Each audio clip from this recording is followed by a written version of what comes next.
Harta presencia de México, harta presencia de Ciudad de México, Juárez. Ya estamos transmitiendo, José Miguel. Comienza. Estamos Sí. listos. Bueno, buenas tardes, estimadas y estimados. Vamos a comenzar con esta segunda sesión de nuestro ciclo El capitalismo y su intérprete, que estamos realizando el Instituto de Estudios Internacionales de la Universidad de Chile y el Fondo Cultura Económica. En esta ocasión, como saben, hablaremos del pensamiento de Karl Heinrich Marx, el moro para sus amigos. Y después, en cierta medida, ¿no? Después de la presentación que nos dio Leonidas Montes la semana pasada sobre el pensamiento y la reflexión de Adam Smith, qué mejor que pasar a un pensador que, si bien respetó y tomó muchos los elementos de la obra de Smith, generó a su vez una profunda crítica a la sociedad capitalista. Esta crítica, sin embargo, no fue hacia el capitalismo comercial, el preindustrial que presenció y sobre la cual Adam Smith escribió, sino ya sobre un capitalismo que había mutado, ¿no? Que había desplegado sus capacidades y que se condensaba en el fuerte proceso de industrialización que era Inglaterra, luego Estados Unidos y que finalmente se expandiera, aunque en forma bastante asimétrica, por supuesto, a lo largo de todo el mundo. Y para analizar el pensamiento de Marx, que siempre fue de la mano de su fiel amigo de fiesta y de acción política, ¿no? Friedrich Engels, contamos hoy con la presencia de Víctor Orellana. Víctor es sociólogo y candidato a doctor en Ciencias Sociales en la Universidad de Chile, es investigador asistente del Centro de Estudios Avanzados de Educación de la misma casa de estudio, y también es director del Centro de Pensamiento Nodo 21, que se ha caracterizado por presentar diferentes perspectivas heterodoxas, no alternativas, respecto a diferentes elementos de la sociedad chilena. Víctor se ha especializado en el área de educación, sobre el cual ha investigado sobre la privatización de la educación y su relación con la desigualdad. Yo destacaría, entre diferentes investigaciones que ha realizado, el libro que editó en 2018, titulado Entre el mercado gratuito y la educación pública, dilemas de la educación chilena actual. Al igual que para el resto de los expositores, Víctor va a contar con entre 45 minutos y una hora para su presentación, y luego pasaremos a una ronda de preguntas por parte del público, que podrán hacerlo tanto en la parte de preguntas y respuestas de Zoom, de la plataforma que estamos utilizando, como también vía Facebook Live. Víctor, en nombre de la coordinación de este seminario, queremos darte las gracias por estar aquí con nosotros y haber aceptado la invitación. Así que cuando quieras, puedes comenzar. Bueno, muchas gracias a ustedes, la verdad, para mí es un tremendo orgullo, un honor estar compartiendo con ustedes. Gracias José Miguel, gracias Dorotea, al instituto, por supuesto, al fondo. Muchas gracias por esta posibilidad. Yo preparé una presentación, voy a compartir pantalla en este momento. Vamos a compartir pantalla. Ya, me tienen que confirmar que se vea bien, ¿no? ¿Sí? Se ve bien. Perfecto, ya. Bueno, yo quisiera partir diciendo que es imposible resumir a Marx, ¿no? Bueno, cualquier pensador de esta talla. Lo que vamos a tratar de hacer hoy día es de sugerir algunos elementos que motiven el interés por la obra de Marx. Como bien decía José Miguel en la sesión anterior, la sesión inaugural de este ciclo, con la crisis de la 2008 el capitalismo vuelve a estar bajo escrutinio, ¿no? Y qué mejor que volver a quien es probablemente su crítico más importante, ¿no? Hay que recordar que Marx es un pensador, si bien, digamos, Marx, se ha planteado un Marx economista, un Marx filósofo, un Marx sociólogo. La verdad, el ánimo de Marx siempre es un ánimo fundamentalmente político. Marx está interesado en comprender el capitalismo porque está comprometido con su superación, de algún modo, ¿no? Y esto es importante tenerlo en consideración. Yo, a la parte final de la presentación, quisiera comentar un poco sobre qué ideas de la política tiene Marx, considerando que precisamente una de las áreas menos elaboradas que él más bien fue un estudioso del capitalismo en su dinámica del valor y otras cosas. Pero hay cosas que se pueden plantear y se han redescubierto ahora último sobre ello, y también otra salvedad que por supuesto, muchas de las teorías concretas de las elaboraciones más sistemáticas de Marx tienen que ver con un capitalismo que era el capitalismo que le tocó vivir, ¿no? Entonces, hay una discusión de muchos autores de distintas escuelas que han planteado lo siguiente: mira, más que ir al plato preparado que nos legó Marx, ¿no? al producto ya empaquetado, vamos a la cocina de Marx, porque tal vez en la cocina de Marx donde hay algunas ideas y algunas reflexiones que puedan servir como una especie de epistemología, o sea, de condiciones de posibilidad para conocer, para comprender el capitalismo, y no esos desarrollos teóricos acabados que más bien están presas de un tiempo histórico, porque, digamos, a Marx le tocó ver un capitalismo cuando eran un par de fábricas en Manchester, y no le tocó ver el tremendo desarrollo que, por ejemplo, la forma mercancía tiene hoy día, cuando muchas cosas son mercancía que yo creo que ni Marx mismo se llegó a imaginar, ¿no? Yuri ni Adam Smith se llegó a imaginar cuántas cosas iban a ser mercancía, cuántas relaciones iban a ser mercancía. Así que yo voy a tratar de ir un viaje a la cocina. Hay una discusión entre muchos autores sobre que el texto entonces ya no sería el Capital, sino serían los Grundrisse. No me quiero meter en los textos, esto es como decir cuál es el mejor álbum es mejor de los Beatles, yo no quiero entrar en esa discusión, pero sí, digamos, esta huella de, por ejemplo, lo que hace Postón, el operaísmo italiano también, la discusión a partir de los Grundrisse que hay en la economía marxista, eso un poco está presente en esta presentación, ¿no? La presentación tiene tres partes. Primero, algunos elementos básicos que nos permiten entender lo que Wallerstein le va a llamar la civilización capitalista, un autor que recoge el legado de Marx. Quisiera ver, que me tomara algún tiempo para ver qué elementos uno puede rescatar del legado de Marx para comprender la etapa contemporánea del capitalismo, para comprender el neoliberalismo, y algunas ideas finales, sobre todo para el diálogo, ojalá, de las preguntas y del diálogo que podamos tener sobre el futuro. ¿Cómo se imaginaba Marx? ¿Cómo veía Marx un hipotético mundo después del capitalismo? Bueno, paso un poco a la primera parte. Hay un mínimo contexto histórico que hay que hacer. Mencioné que Marx vio un capitalismo que eran unas pocas fábricas, un capitalismo industrial que eran pocas fábricas en Manchester. Todavía Marx vive una sociedad que es fundamentalmente rural, y por lo tanto que sus formas de vida están fundamentalmente vinculadas a territorios, son formas de vida muy localizadas, ¿no? El intercambio es escaso, pero comienza vertiginosamente a aumentar con el capitalismo, ¿no?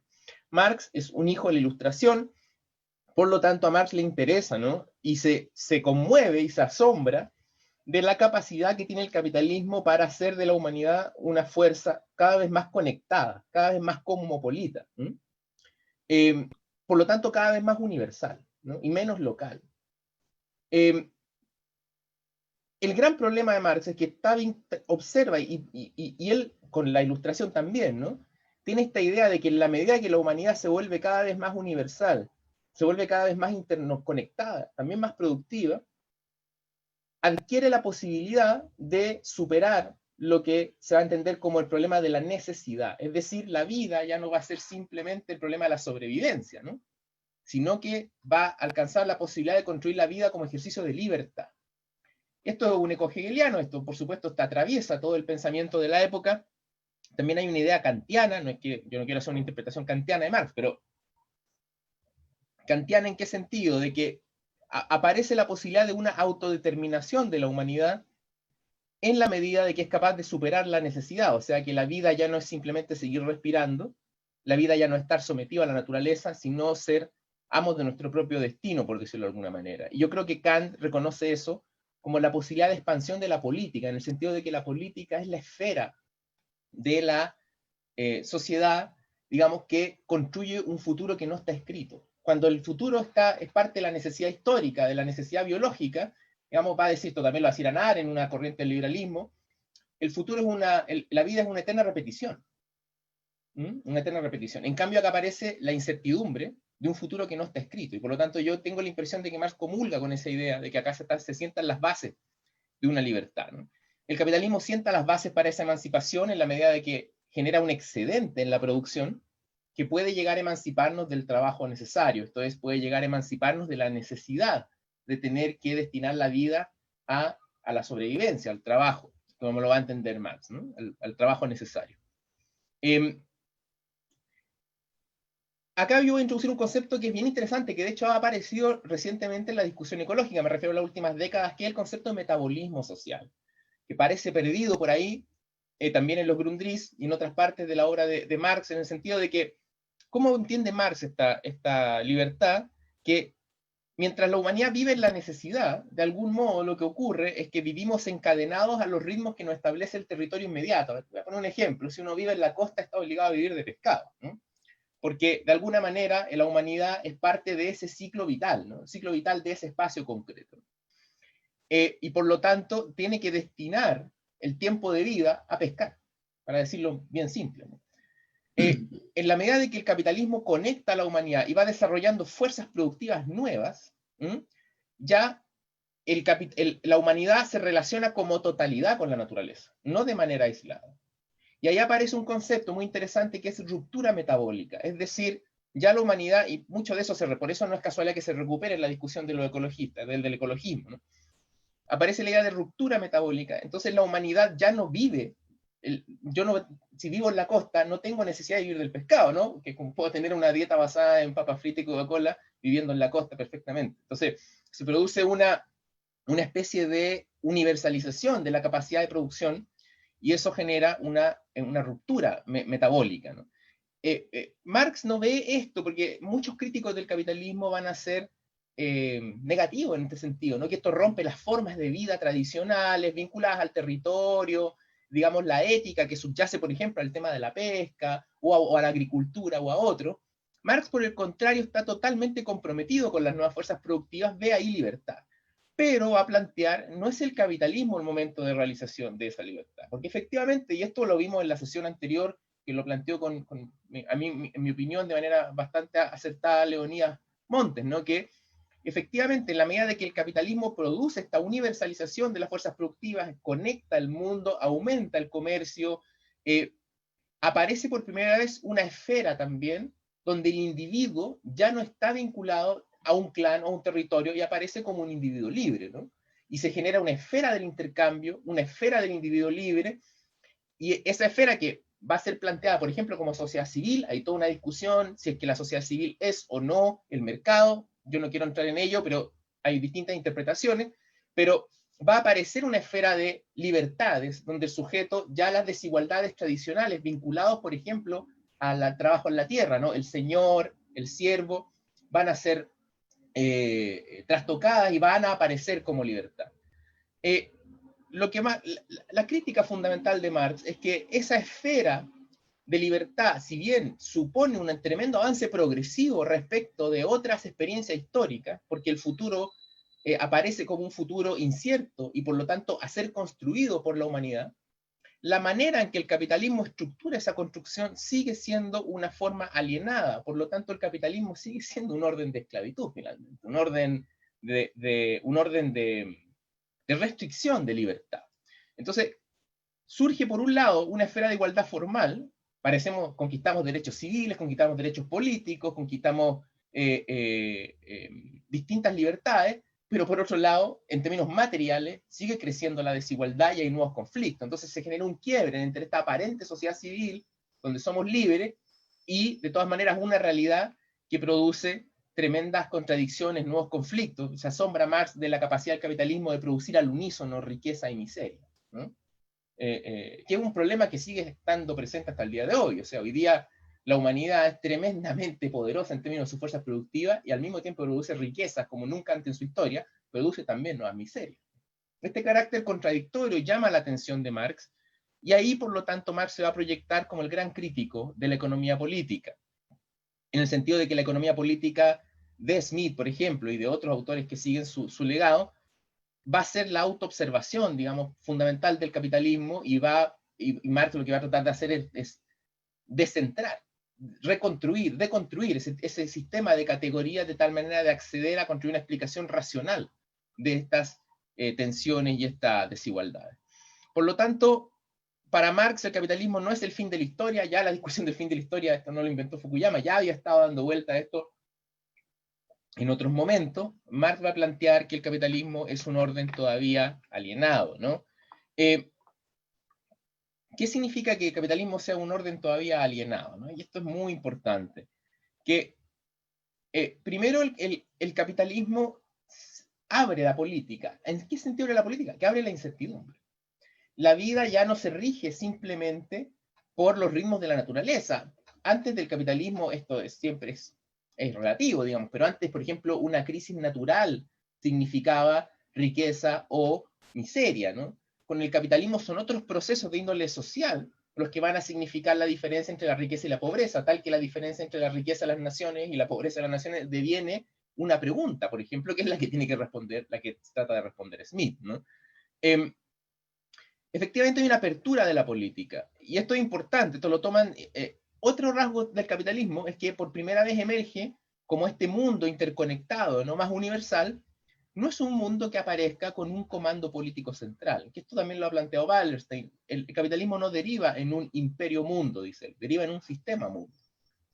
No hay un comando político central. Del capitalismo nadie tiene el joystick, nadie tiene el control definitivo, ¿no? No hay una matrix, digamos. Es un sistema mucho más complejo.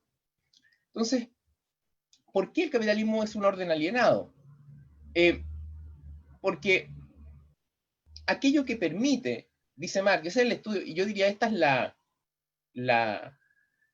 yo diría el centro del pensamiento de Marx, ¿no? El núcleo fundamental que Marx lo que trata de demostrar, lo que trata de sugerir, es que precisamente ese ejercicio de coordinación de distintas particularidades sociales, por ejemplo, si en la habitación en la que estén ustedes probablemente van a ver objetos que están producidos en todo el mundo, diseños que están producidos en Estados Unidos, objetos que están producidos en China, probablemente parte de su ropa esté producida en China, ¿no?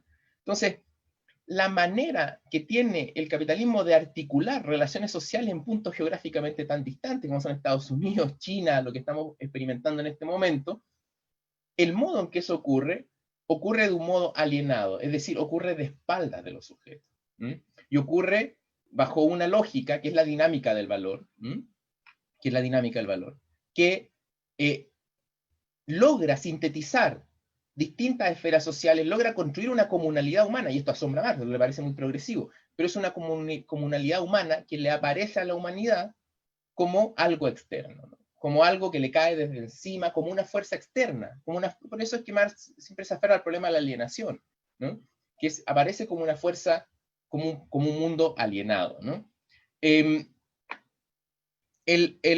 Por lo tanto, la crítica de Marx del problema del valor le va a permitir plantear que detrás de esta igualdad formal de la sociedad civil, lo que hay es un orden en la producción, y esto es lo que quiero hacer el argumento con más, digamos, con mayor detalle. En la producción hay una serie de relaciones sociales y fenómenos que van a explicar esta aparente disparidad entre igualdad formal y desigualdad material, ¿no? Entonces se tiene que meter a la cuestión del valor.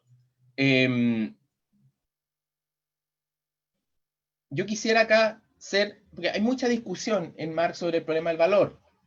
Muchos marxistas se han metido en esto y muchos críticos de Marx también. Está la idea de que la teoría del valor trabajo de Marx es una teoría ya superada. Yo tiendo a creer que si tú lees a Marx por fuera del análisis del valor, es como tomar café sin cafeína, ¿no? Y de hecho esto Remer, que yo creo que la escuela del marxismo analítico, que es la que llega más lejos, esto lo reconocen. O sea, una vez que tú lees a Marx fuera de la dinámica del valor, Marx deviene un igualitarista, que tiene que resolver problemas como los de Rawls, como los de Amartya Sen y otros.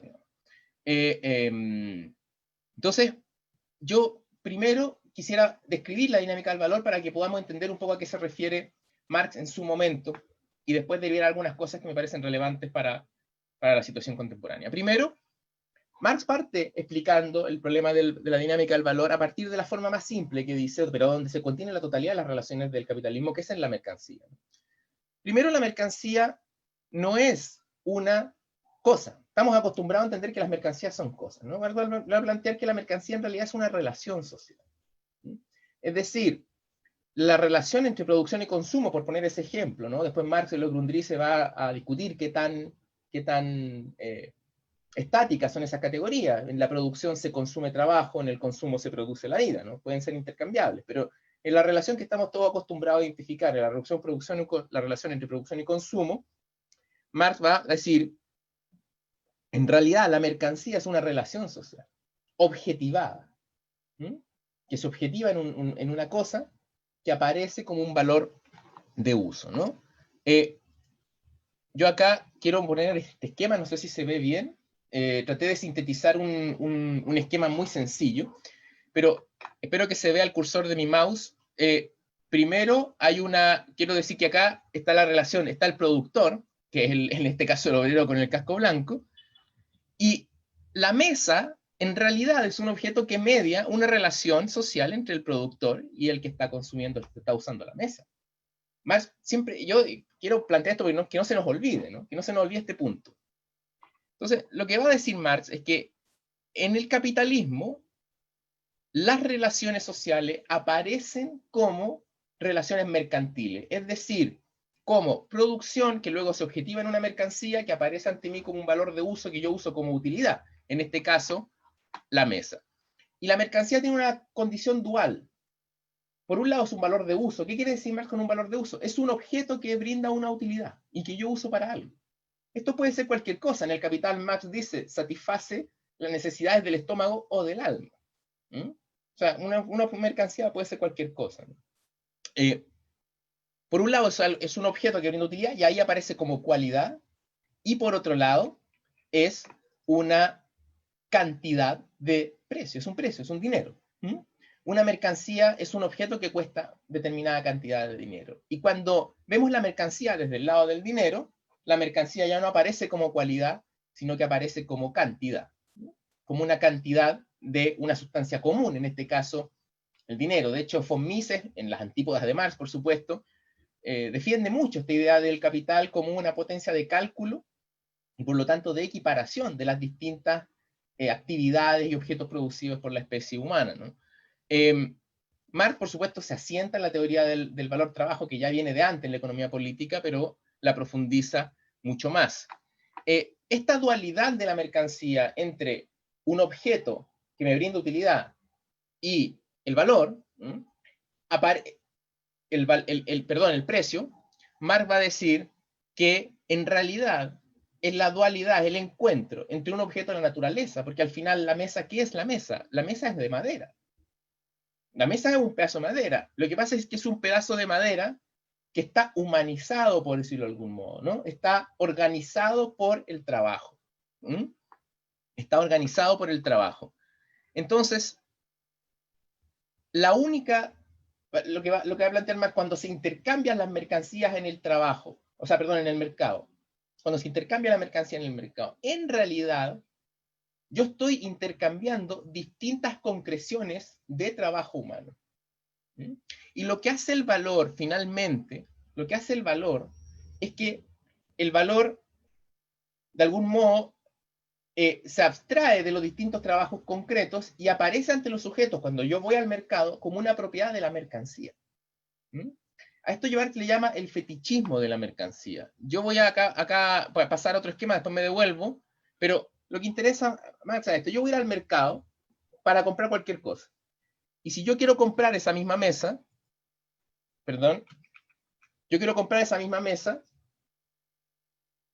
yo siento que aquella propiedad valiosa de la mesa tiene que ver con su valor de uso, es decir, con su utilidad que me brinda a mí.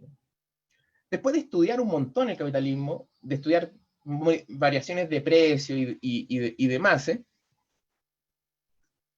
Marx llega a la conclusión que en realidad lo que está detrás del valor no es la utilidad de la mesa, es el trabajo. ¿Por qué? Hay varias demostraciones que él trata de. Yo voy a centrarme en dos simplemente. Primero, porque el trabajo aparece como la única sustancia común en que yo puedo comparar una mercancía con otra. Es decir, no hay otra posibilidad de comparar peras con manzanas, por decirlo de alguna manera. O sea, el mercado compara peras con manzanas, pero lo hace precisamente porque tanto peras como manzanas pueden ser comparadas, estoy ocupando una metáfora, ¿no? Pueden ser comparadas como distintas cantidades, va a decir Marx, de trabajo, ¿no? Pero además, hay otro elemento. No solo el trabajo humano funciona como una medida de comparación, sino funciona como una fuente.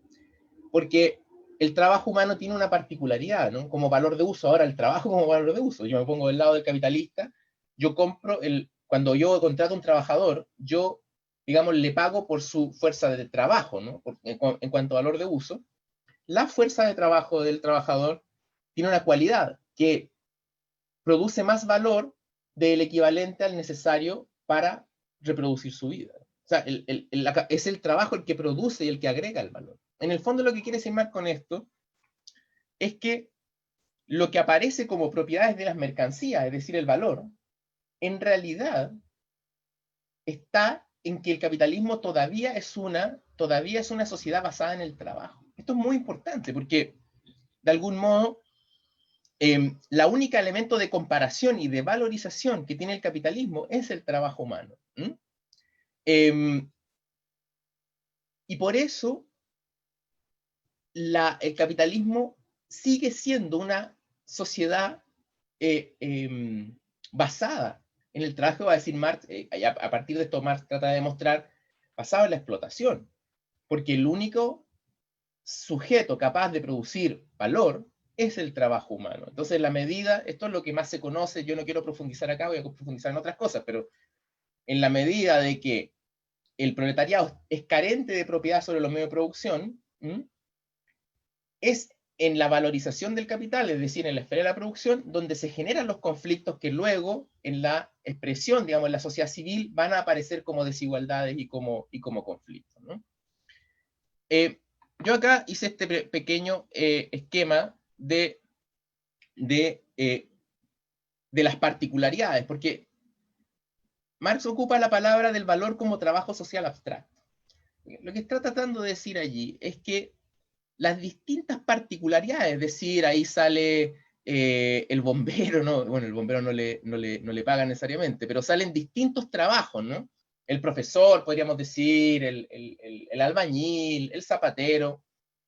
Cada uno desempeña un trabajo específico, pero lo que hace el valor, de alguna manera, es representar la porción que cada uno de esos trabajos representa de una masa general de trabajo, que es el trabajo humano en general, de la especie.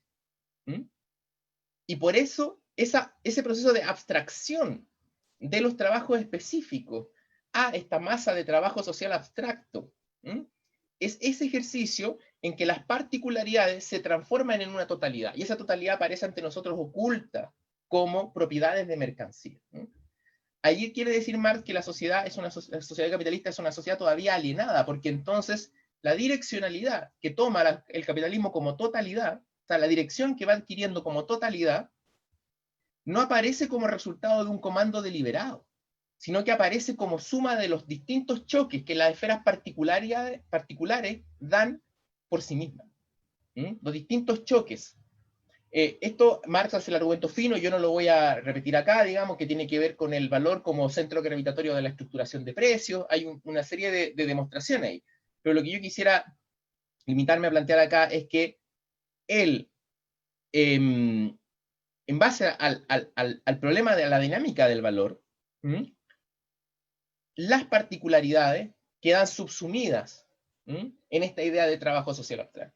Esto es importante porque cuando Marx dice que la sociedad capitalista es alienada, no está hablando de falsa conciencia necesariamente. No está diciendo que nosotros estemos, porque la alienación del valor no ocurre en la conciencia individual, es un proceso de escala social.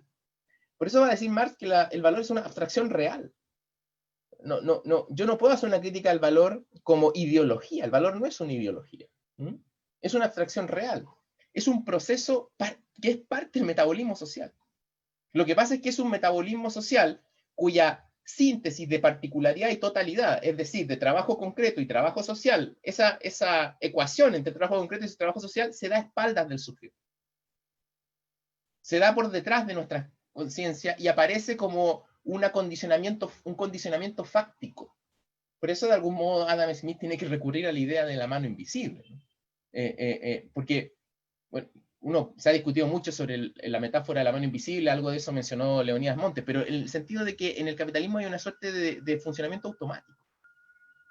Lo que está tratando de decir Marx que no es que haya un funcionamiento automático, lo que pasa es que la gente crea un sistema que luego domina a la gente. Es decir, la sociedad aparece extraña de sí misma en esta esfera que es el mercado, entonces los mercados empiezan a adquirir, como los dioses antes, ¿no? Los mercados empiezan a adquirir características metafísicas, así como los mercados están con confianza, están sin confianza, empiezan a aparecer crisis que no vienen de la naturaleza, etc., ¿no? Entonces, detrás de este ejercicio de ocultamiento de la humanidad, de los trabajos concretos, es decir, del ejercicio productivo y las relaciones sociales. No olvidemos que la mercancía es una relación social. Este ejercicio de ocultamiento en la mercancía, Marx va a decir que es un ejercicio fetichista. Por eso habla del fetichismo de la mercancía, donde se cuelga Lukács y otro, porque va produciendo la cosificación del mundo, es decir, las relaciones humanas aparecen cada vez más como producto de cosas que nos caen de encima, pero nosotros mismos las producimos, ¿no?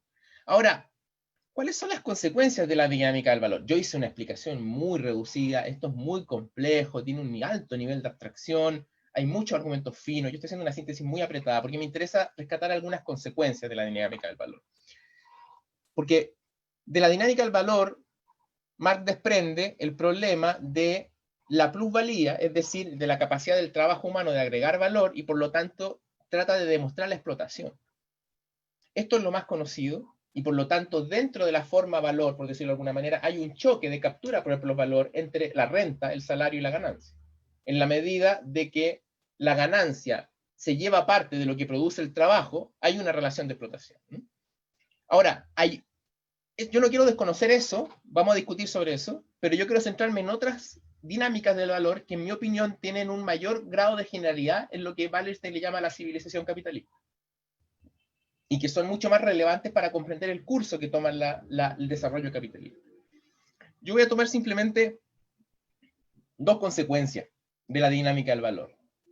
La primera, que en la medida de que de lo que se trata el capitalismo es de jugar a la ganancia, porque el productor, lo que tiene que hacer el capitalista es incrementar y valorizar capital, ocurre una tendencia, que es una tendencia de largo plazo en la sociedad capitalista, que es que se aumenta la capacidad productiva por la vía del aumento de la productividad y por la vía del incremento de la cooperación en el trabajo, que de hecho aumenta la productividad. ¿Qué consecuencia va teniendo esto? Que lentamente se va introduciendo tecnología en el trabajo. Es decir, el trabajo directo del ser humano cada vez tiene menos importancia porque se empieza a introducir cada vez más tecnología. Esto incrementa la posibilidad de obtener beneficios porque de alguna manera disminuye los costos de producción. Digamos, el capitalismo es un sistema, Marx va a hablar de la anarquía de la producción, ¿no? Distintos capitalistas chocan unos con otros tratando de ganar, de aumentar la ganancia, y eso va produciendo un movimiento de conjunto de introducción de tecnología en la producción, ¿no? Y aquí aparecen algunos elementos que son importantes, porque Marx va a plantear que esto cambia lo que él le llama la composición orgánica del capital. Es decir, el capital cada vez tiene que invertir más en maquinaria, más en tecnología, y eso hace que la producción de riqueza dependa más de las máquinas que del trabajo directo de los seres humanos. Hay un elemento por ahí, los Grundrisse, en esta gran revisión de literatura que hace Marx para hacer el capital, ¿no? Hay un elemento ahí que Marx llama el intelecto social. Porque lo que trata de decir es que esta tendencia lo que hace es desarrollar de manera extraordinaria las máquinas que le llaman los brazos y piernas del individuo social, que son las formas de relacionarse que tiene este metabolismo social general, que tiene de relacionarse con la naturaleza. Entonces ya las máquinas no son simplemente ayudas al trabajo humano, sino que empiezan ya a reemplazar el trabajo humano. Y llega un punto en que ya la producción más descansa, o más va a descansar, esto hipotetiza Marx en los Grundrisse, llega un punto en que la producción va a descansar más en el intelecto social que en el trabajo humano directo, ¿no? Y esto a él le parece extraordinario, ¿no? ¿Por qué? Porque sienta las bases de la emancipación del trabajo, es decir, del fin de la necesidad de tener que trabajar, o sea, de lo que él le llama el trabajo necesario. Yo hice un pequeño acá dibujo, ¿no? Motivando un poco yo sé que estas exposiciones a veces son largas y son confusas, pero motivando que Marx ocupa la metáfora los brazos y piernas del individuo social, acordándome de esta escena de Alien 2, ¿no? En que Ripley se sube al montacarga. Puede ser cualquier herramienta de trabajo, ¿no? Que se constituye como una movilización de lo que Marx llama por ahí el cuerpo inorgánico del ser humano, ¿no? Ocurre entonces que esta tendencia de introducción de tecnología en la producción porque se busca mayor ganancia, tiene un efecto agregado de segundo orden, que es que efectivamente un capitalista que introduce más tecnología puede derrotar al capitalista al lado que tenía menos tecnología y por lo tanto tenía costos más altos o tenía una capacidad menor de producir riqueza. Pero a la larga, el movimiento general que pasa con esto es que como el capitalismo, decíamos recién, depende del trabajo humano para agregar valor, al final lo que hay es una disminución de la tasa de ganancia en general. Cada vez se agrega menos valor, cada vez se produce más riqueza material, como valores de uso, pero cada vez hay menos capacidad de agregación de valor, porque solo el trabajo humano puede crear valor nuevo, por decirlo de alguna manera. Las máquinas solo transmiten valor. Las máquinas, no se ha inventado todavía la máquina que requiera para mantenerse menos valor del que es capaz de producir. No se ha inventado todavía. Hay algunas discusiones sobre el problema energético que tienen que ver con eso. Yo ahí no me quiero detener, pero entonces, al mismo tiempo que se incrementa la capacidad de producir riqueza, disminuye la capacidad de agregación de valor y es lo que más le llama una tendencia decreciente de la tasa de ganancia, que puede explicar muchas cosas. Pero la otra tendencia, quizás más importante en la vida cotidiana, es el surgimiento de lo que uno le podría llamar el mundo del valor. ¿A qué voy con esto? Que aparece la dinámica del valor, tiene un tremendo impacto en la experiencia de la vida. Quien más profundiza en esto es un autor que se llama Moishe Postón, que yo creo que es un autor tal vez no lo suficientemente valorado respecto a estos temas. Falleció hace poco, y que reconstruye un poco la discusión de Marx en este punto, ¿no? El valor es una dinámica fundamentalmente del tiempo. ¿Qué quiere decir Marx con esto? Que así como el trabajo humano es la única forma de comparar mercancías distintas, la única forma de comparar trabajos distintos es la medición del tiempo de trabajo. Porque es la única, digamos, es el único elemento común que se comparte, ¿no? Por lo tanto, lo que hace el valor finalmente es reducir cada particularidad de la sociedad, cada actividad particular, a una determinada cantidad de trabajo socialmente necesario, de tiempo. Este es un argumento que ha tenido muchos contradictores, pero también muchas defensas. Yo por ahí se tiende a relevar los contradictores, pero yo creo que hay una defensa muy sofisticada, por ejemplo, de Anwar Shaikh, sobre la dinámica, sobre todavía la importancia que tiene la dinámica del tiempo de trabajo, en la estimación de precios y en otras cosas, ¿no? Aunque la teoría del valor no es simplemente una estimación de precios, pero decir que lo que hace la dinámica del valor es que cambia la experiencia del tiempo, ¿no? Esto en varios sentidos. Primero, cambia la experiencia del tiempo vital, porque en la medida que el trabajo organiza la vida, el trabajo necesario, el trabajo asalariado, por decirlo de alguna manera, separa en infancia, vida productiva y luego vida improductiva, vejez. Y eso ya tiene un impacto fundamental en cómo entendemos el problema, digamos, nuestras trayectorias vitales, ¿no? Pero luego, dentro de la dinámica de la producción misma, lo que ocurre es que en la medida de que hay una cantidad de trabajo abstracto que supuestamente es la que yo tengo que alcanzar para ser productivo, esa hora abstracta, que es una hora genérica, digamos, esa hora abstracta va imponiéndose sobre la hora del trabajo concreto, ¿no? Es decir, hay una dialéctica entre entre tiempo abstracto y tiempo concreto. Y el tiempo abstracto aparece entonces como una magnitud vectorial, es decir, Moishe Postón va a llegar a decir que la dinámica moderna del tiempo emerge de la dinámica del valor. Esa es la concepción del tiempo como un vector sin finalidad. Porque otras sociedades han tenido concepciones diferentes del tiempo, por ejemplo, concepciones repetitivas del tiempo. Acá el trabajo abstracto, o sea, el trabajo abstracto se mide por una magnitud, es matematizable, determinada cantidad de horas, y luego aplastan a la hora concreta, haciendo que la hora de trabajo, si la experiencia vital, sea altamente racionalizada en términos de su tiempo. Pero con una dinámica, en la medida que aumenta la capacidad para producir riqueza, la hora abstracta hace que la hora concreta sea cada vez más rápida y pueda producir más riqueza. Esto es un juego muy complejo, que ambas órdenes de tiempo se van retroalimentando, ¿no? Pero lo que termina ocurriendo como dinámica es que la presión de la hora abstracta, vamos a decir, por ejemplo, la hora planificada, cada vez exige al tiempo concreto determinada práctica. La vida, la experiencia de la vida, empieza a aparecer con un vértigo creciente, como si el mundo estuviera acelerando. Todos los tiempos sociales se comprimen. El tiempo de trabajo se comprime y todo pareciera ir más rápido. Producto del juego entre tiempo abstracto y tiempo concreto. Esto además de esta idea de vértigo que impone en la experiencia del tiempo y de organización del tiempo vital, la dinámica del valor lo que hace es desmagificar distintas actividades que son sometidas a la mercancía. Por ejemplo, de alguna forma esta película de Charlie y la fábrica de chocolate se trata de esto, ¿no? Que el chocolatero que ama los chocolates en el mundo en que esto se trata de producir ganancia no tiene mucho... Esto es una historia que se ha dicho mucho, se ha escrito muchas veces, ¿no? No tiene mucho que hacer. Entonces, cuando el problema es valorizar más que producir valores de uso, las experiencias se aceleran y se desmagifican al mismo tiempo, ¿no?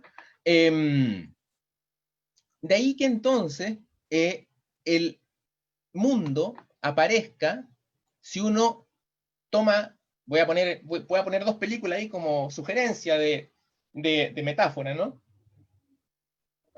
En la experiencia de la sociedad capitalista, a nivel del sujeto, el vértigo que imprime la forma valor y la desmagificación del mundo tiene un dejo de esta película de Bill Murray muy entretenida que se llama El Día de la Marmota, ¿no? Que es, hay un vector de tiempo que es lineal, pero dentro de él la vida aparece como una repetición del mismo, que es la hora concreta, que se va dando una y otra vez.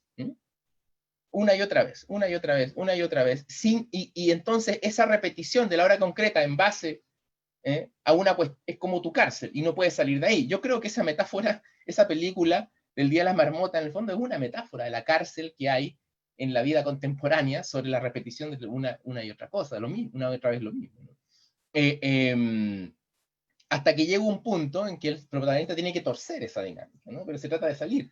A mí me parece muy interesante, la idea del sujeto adquiere.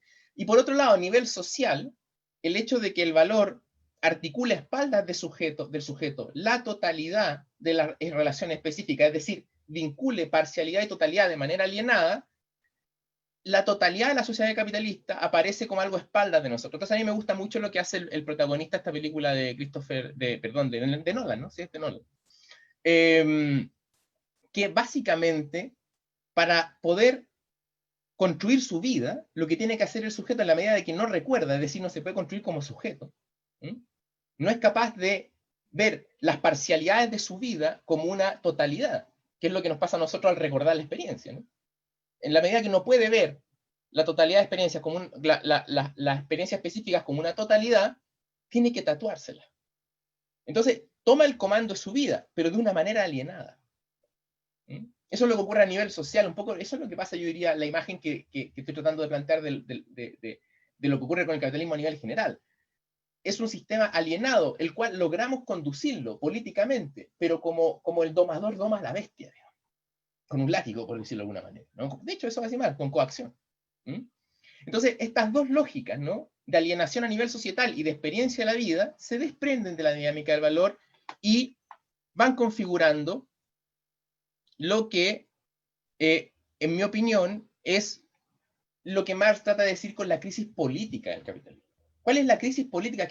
¿Cuál es la gran contradicción en la obra de Marx que está detrás del capitalismo? La contradicción entre relaciones sociales de producción y fuerzas productivas. Lo que sugiere Marx es que la dinámica del valor cumple un rol histórico, cumple un rol histórico, pero al mismo que es universalizar a la especie humana, producir esta ruptura metabólica, producir este metabolismo social que nos conecta ya no parcialmente, sino humanamente, universalmente con la naturaleza.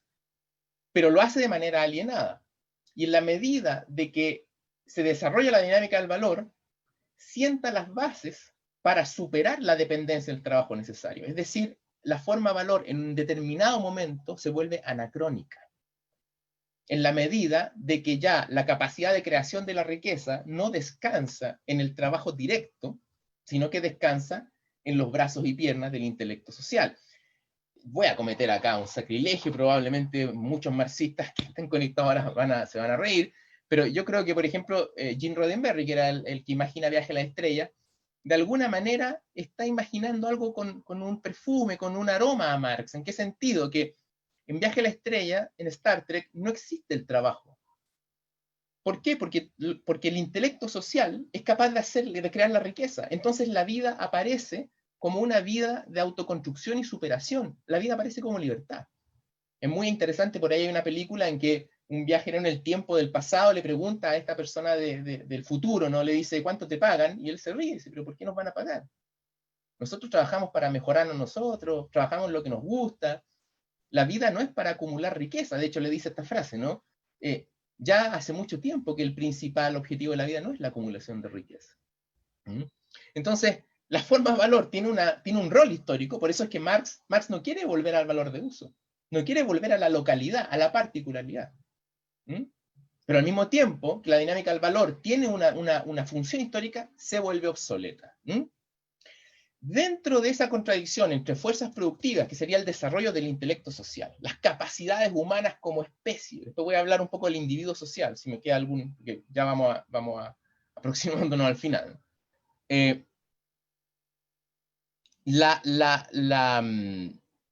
Marx analiza las contradicciones sociales que, en su opinión, encarnan estas tendencias en sujetos históricamente concretos en su momento. Entonces, la contradicción entre burguesía y proletariado, en mi opinión, tiene más bien una dimensión social. Es decir, es el momento que él le toca ver de estas tendencias.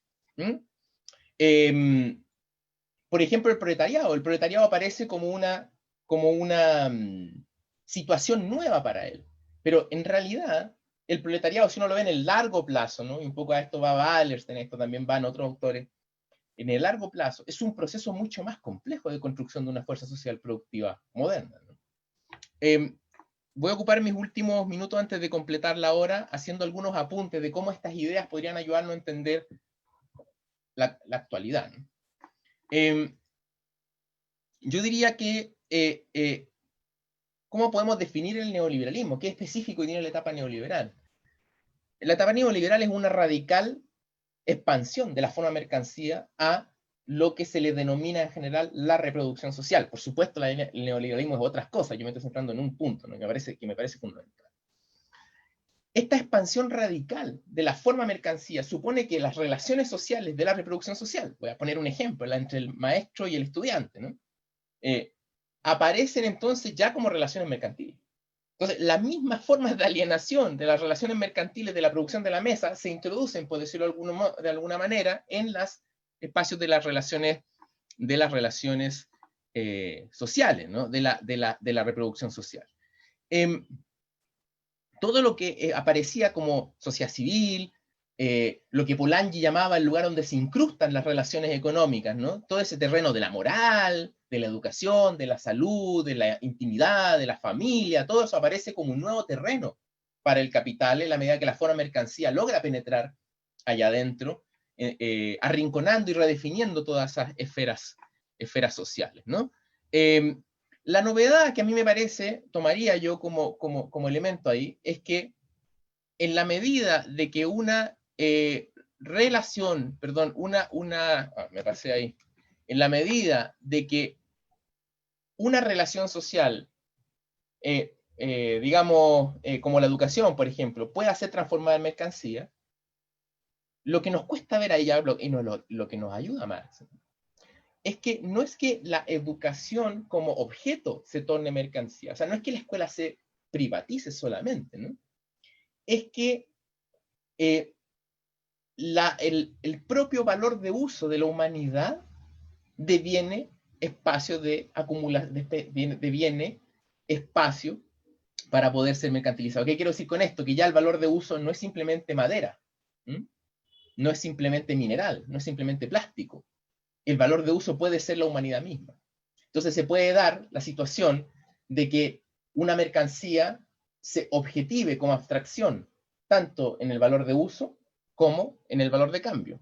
Entonces, en la primera abstracción como valor de uso puede ser una idea, y luego en la porción que la cantidad de trabajo socialmente necesaria para producir esa idea, por ejemplo, el código de software.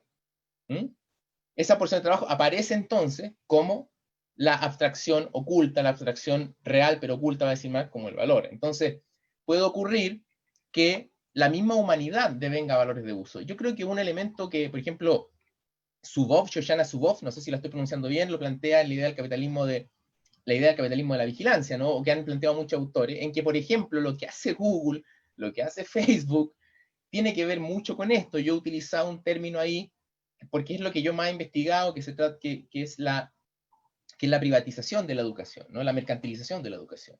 Yo le denomino el extractivismo de humanidad. Es decir, ya la propia humanidad deviene terreno de valores de uso para ser producido mercantilmente, ¿no? Ahora, en este mundo del extractivismo humanidad, que es un continente, hay de todo, hay desde credencialismo. Yo he tratado de investigar cómo las credenciales ocupacionales devienen nichos de renta, por ejemplo. Cómo la atención es capturada, ¿no? En un continente nuevo, cómo las dos ideas que vimos antes de la dinámica del valor nos pueden ayudar a entender procesos contemporáneos, ¿no? Hay una idea, por ejemplo, antes pensábamos que el carácter del valor de una mercancía estaba en su objetividad física. Entonces había una especie como de fetichismo de lo objetivo. Hoy día vivimos lo contrario, una especie de fetichismo de lo inmaterial, como fetichismo de lo digital, como fetichismo de Internet, por ejemplo, ¿no? Y yo creo que Marx estaría fuera de ambos abismos, ¿no? Estaría diciéndonos, no nos olvidemos que la mercancía es una relación social, y un código de software también es una relación social. Entonces, cuando ya uno entiende que son relaciones sociales que están mediadas como mercancía, uno entiende más. Dos cosas simplemente para que el otro lo podamos ver en si hay algunos comentarios, ¿no? Primero, la automatización de los servicios. Gran tema de discusión, aparte de la automatización del trabajo, que lo vimos antes, ¿no? La automatización de los servicios, ¿no? La fractura metabólica se acrecienta. ¿En qué sentido? La capacidad de producir riqueza aumenta descomunalmente, ¿no? Y la automatización de los servicios lo que hace es que traslada funciones que antes las hacía el intelecto individual, las traslada al intelecto social. El intelecto social, de algún modo, va colonizando espacios que antes estaban, que eran responsabilidad del intelecto individual. Por ejemplo, el problema del cálculo. El cálculo, calcular, ¿no? Era una función que solo un ser humano podía hacer. Pero Alan Turing, ¿no? Cuando estoy ocupando eso como figura, ¿no? Solo una máquina puede vencer a una máquina en términos de cálculo, ¿no? Cuando el cálculo lo empiezan a hacer las máquinas, lo que diría Marx es que el intelecto social ya no son solo máquinas, son fuerzas también de cómputo, y por lo tanto son fuerzas de cognición, que apoyan la cognición humana. O sea, no es que Marx piense que el intelecto es social porque somos individuos que viven en sociedad. Marx dice que el intelecto, de alguna manera, el intelecto social porque la cognición es una fuerza social productiva directa. La cognición es cooperativa. Entonces las máquinas van a empezar a apoyarnos cada vez más en nuestro ejercicio de cognición. Y ocurre esto, que yo me acuerdo un taxista me decía, un chofer de Uber, me decía, oye, estos taxistas, yendo a la vieja figura del taxista, eran tipo extraordinario, tenían un Waze en la cabeza. Es decir, una función que antes la desempeñaba la capacidad cognitiva, la experiencia, el intelecto de un individuo, taxista, ¿no? Ahora hay unas formas de cooperación y de cognición sociales que la llevan adelante y que las optimizan, por decirlo de algún modo, ¿no? Yo ocupo el otro ejemplo que hay es un software para la gente interesada en música que se llama Autotune, que para muchos productores de música terminó matando la música. Pero ¿por qué hago ese ejemplo? No es simplemente para tratar de decir algo ajeno a, digamos, cómo llegamos de Marx a Autotune. Porque lo que hace Autotune básicamente, ¿no?, es afinar de manera digital, afinar de manera externa una voz. Aparte de otros filtros en producción musical, como la cuantización, lo que hace Autotune, lo que hace cuantizar en producción musical, es que reduce de manera dramática la cantidad de tiempo de trabajo necesario para producir una canción. Y de hecho, todos los productores, yo soy aficionado a la música, todos los productores saben que al final del día la introducción de autotune y otras cuestiones, lo que hace es automatizar. Es decir, reduce lo que antes se hacía en 2 semanas de grabación de estudio. Vean un poco la película esta que hay ¿cómo se llama? De Queen, ¿no? Freddie Mercury. Lo que tenían que hacer en los 70 en un estudio para producir ciertos sonidos que hoy día se hacen en 5 minutos, ¿no? Producto de la automatización. Entonces, estos procesos de automatización lo que hacen es introducir la función del individuo social, del intelecto social en distintos ámbitos productivos, de los servicios, es decir, de la reproducción social, de las relaciones sociales, de las relaciones, entre comillas, que aparecen en el mercado como servicio, ¿no? Que no se objetivan, van a decir los economistas, en un objeto que se pueda separar entre producción, distribución y consumo, ¿no? Que aparecen directamente como relaciones sociales. ¿Y eso qué va a generar? Va a tener otra consecuencia, ¿no? Que es que, no, antes de pasarme a eso, que voy a quedarme en esto, ¿no? Se produce lo siguiente, que con esto voy a ir concluyendo para que luego la última parte la vamos a ver si hay algún comentario. Yo sé que ya ha sido una exposición bastante larga, pero ¿qué me parece a mí que está en marcha que uno podría aplicar al momento actual, ¿no? Que si la explotación tradicional, es decir, el sometimiento humano a la dinámica del valor, era mucho más intenso en esas 8 horas, y el resto de las 8 horas uno la vivía con otra experiencia del tiempo.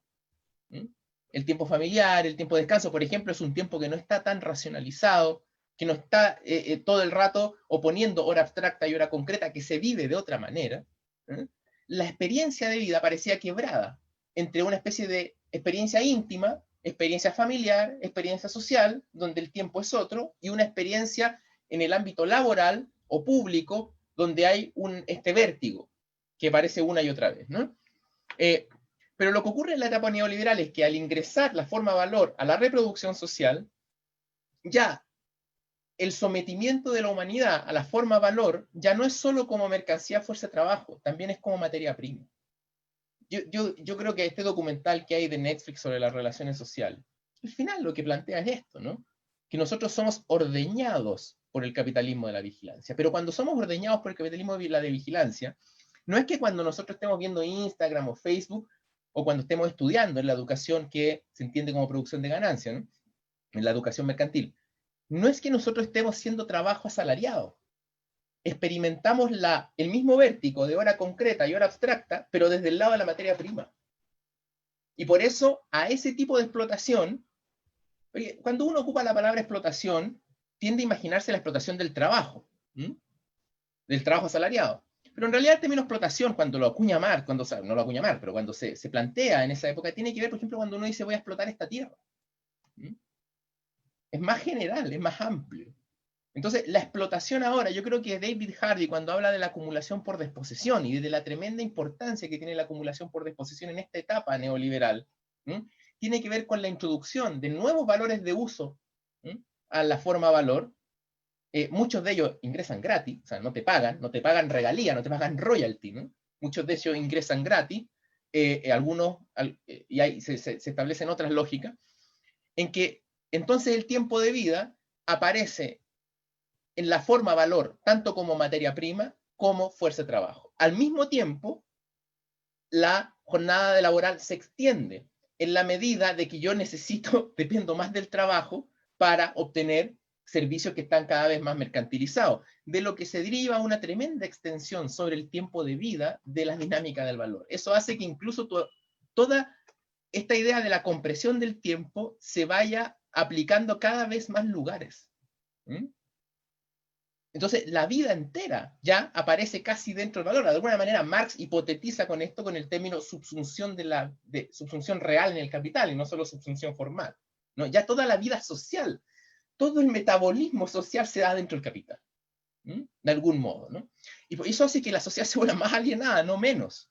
Y por lo tanto, la compresión del tiempo concreto en distintos planos familiares, íntimos, sociales, la sensación de no controlar la vida, la sensación de tener cada vez menos tiempo libre, la sensación que tienen tener menos tiempo libre que nuestros abuelos, que nuestros padres, incluso de que todo es trabajo, de que todo el rato se está en un vértigo. Otro fenómeno que yo estudio con más detalle, no puedo hacer el argumento completo, pero lo estudio con más detalle, que es la cuantificación. Pero cuando el valor toca una esfera de la sociedad, tiene que transformar esos valores de uso en cantidades. De tal manera que esas cantidades jueguen a equivalencia para lograr lo que Marx le llamaba la transformación del valor en precio. Es decir, que son equivalencias numéricas. Por lo tanto, toda la experiencia humana empiezan a aparecer como cantidades de algo.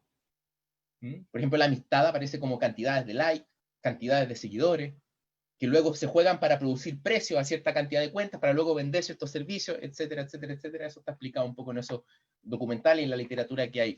Entonces, la cuantificación, la aceleración del tiempo, la experiencia de la vida como una racionalización dependiente de otras dinámicas, no como autonomía, se empiezan a proliferar, ¿no? Empiezan a llenarse digamos, empiezan a aparecer, ¿no? Como problemas de la situación contemporánea, ¿no?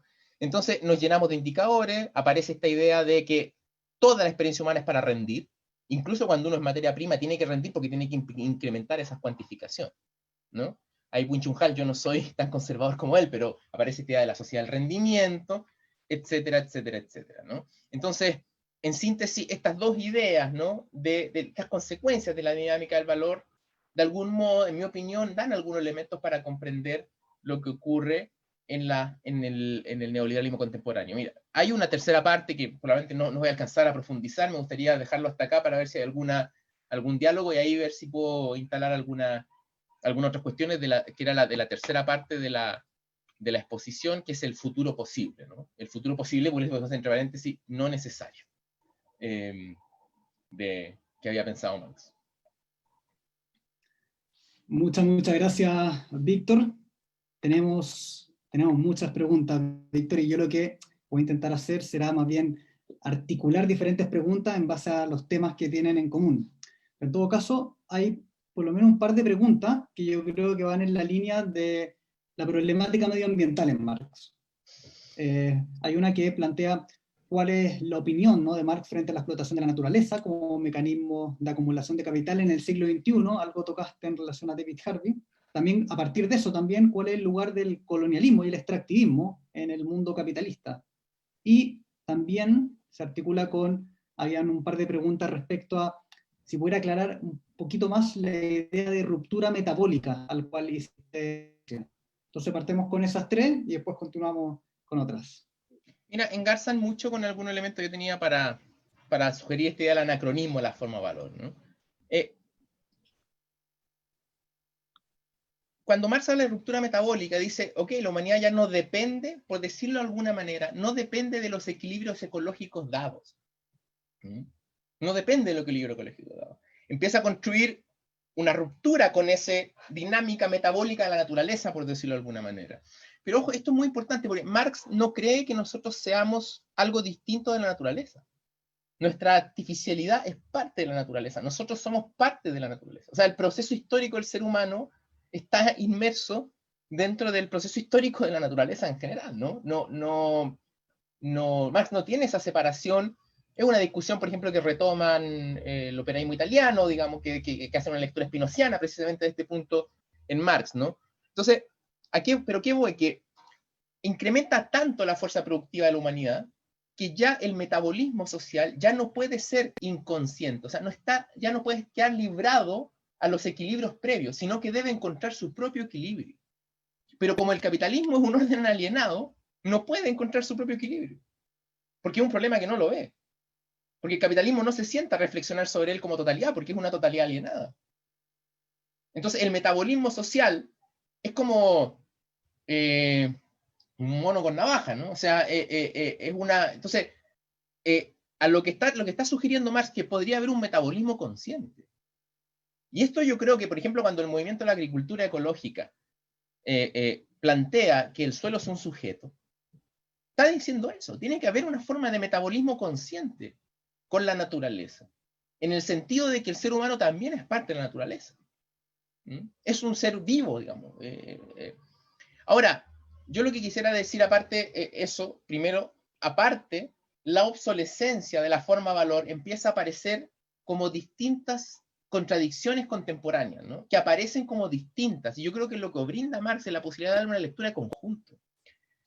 La resistencia al extractivismo de humanidad y a sus formas de acumulación por desposesión. El problema del feminismo, por ejemplo, acá quiero detenerme un poco en qué sentido, ¿no? Que, ¿por qué el proletario es proletario? Porque es dueño de su prole, ¿no? Wallerstein va a decir, tiene una unidad doméstica a su servicio, que es su mujer y sus hijos, ¿no? La socialización y la cooperación humana de los distintos procesos productivos, esto que maravilla Marx, empiezan ya a desahuciar esas unidades domésticas. ¿En qué sentido? Que la sociedad y los mercados empiezan a reclamar cada vez más lugar en esa autoproducción del sujeto. Entonces, ¿qué quiero plantear con esto? ¿No? Que yo creo que el feminismo da en el medio del problema. ¿En qué sentido? ¿No? Que la introducción de la mujer al mercado del trabajo lo que produce una crisis de los cuidados. Ya la división sexual del trabajo, de algún modo, que estaba implícita en la dimensión, en este mundo proletario, ¿no? Donde el hombre salía a vender su fuerza de trabajo y había una unidad doméstica, eso ya está siendo superado. Está siendo superado. ¿Y por qué está siendo superado? Por la mayor socialización, y yo diría otra cosa, politización de esos procesos de producción y reproducción de la vida. Es decir, son procesos de producción y reproducción de la vida que ya no aparecen vinculados a localidades. Una de esas localidades puede ser la familia nuclear, sino que aparecen cada vez más como problemas a construir.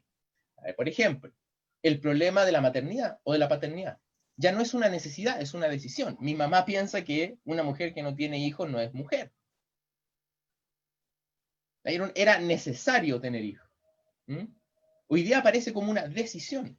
Incluso el término de la vida, con la discusión de la eutanasia, aparece como una decisión.